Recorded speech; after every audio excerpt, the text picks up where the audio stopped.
ভিডিওর শুরুতে সবাইকে জানাই শুভ নববর্ষের অনেক শুভেচ্ছা, বড়দেরকে প্রণাম, ভালোবাসা, আদর।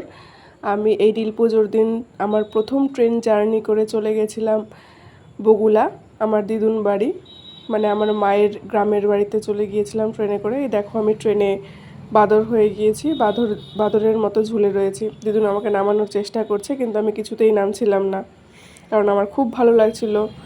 এই যে দিদুন আমাকে কোলে নিয়ে দাঁড়িয়ে রয়েছে, কারণ আমি অনেক দুষ্টু করছিলাম, সবাইকে ডাকছিলাম, চুল ধরে টানছিলাম, জামা কাপড় ধরে টানছিলাম, সবাইকে হ্যালো হ্যালো করছিলাম।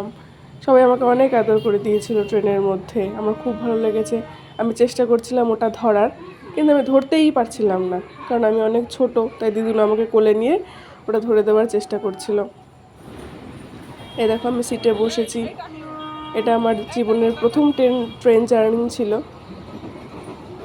আমার খুব ভালো লাগছিল, মজা লাগছিল অনেক অনেক অনেক। আমাকে গরমের মধ্যে দিদুন টুপি পরিয়ে দিচ্ছিল, কিন্তু আমি টুপি পরছিলাম না, ফেলে দিচ্ছিলাম। এই যে আমি আমার স্টেশনে নেমে গেছি, দিদুন বাড়ির স্টেশনে।